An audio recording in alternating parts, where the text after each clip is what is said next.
Today, I am pleased to welcome the Secretary of Housing and Urban Development, Dr. Ben Carson, who will testify on the President's fiscal year 2020 budget request.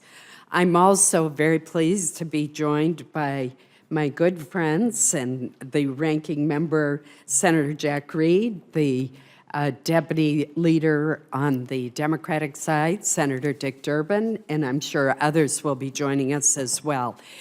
Because of issues on the floor, we have moved up this hearing to 1 o'clock, and I want to thank the Secretary for accommodating a last-minute change in the schedule.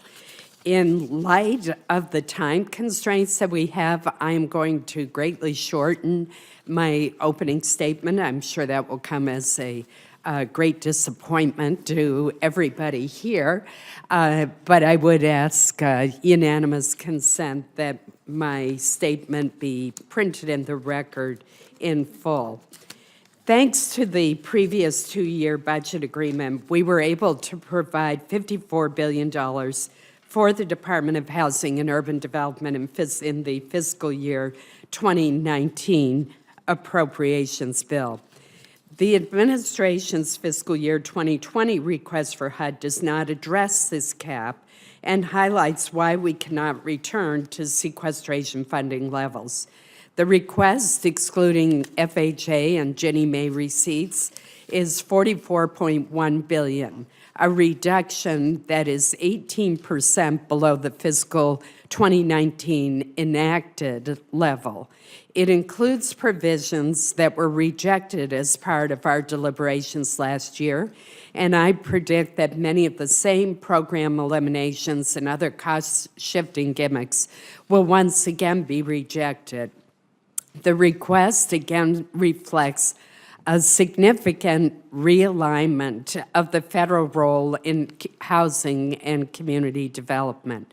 Just a few of the programs eliminated in the administration's budget include the Community Development Block Grant, the Home Program, FASH, the Family Unification Vouchers, Youth Homelessness Grants, the Public Housing Capital Fund, and the Choice Neighborhoods Initiatives. Two of the programs that the administration has once again requested to eliminate, CDBG and HOME, are specifically designed to leverage other funding sources to further locally driven priorities.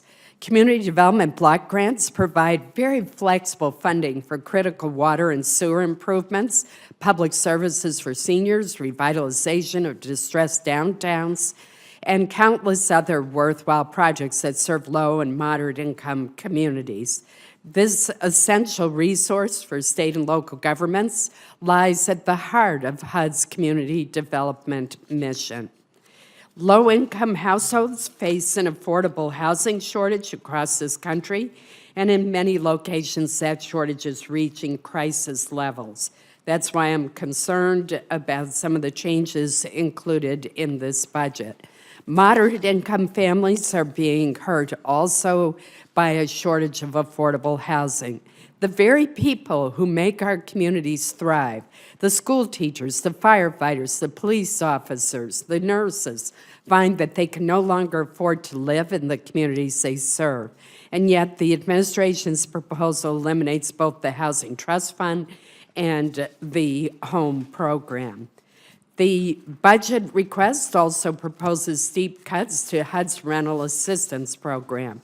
It assumes the enactment of proposals to shift the cost of rental assistance more and more to already struggling working families, proposals that were soundly rejected last year. The administration's request does not include funding for new HUD VASH vouchers. These vouchers have been critical in reducing veterans' homelessness by 49% since 2010. While I'm deeply troubled by many of the administration's proposals, I also know that there are areas where HUD and this committee share common goals. A priority that we share is the elimination of the risk of lead paint exposure for children. Reducing lead paint exposure has been a priority of mine and of Senator Reid's since we joined this committee, and I fully know that the Secretary shares this commitment as well. His background makes him uniquely qualified to understand not only the need to reduce lead paint exposure, but also the long-term consequences of failing to act.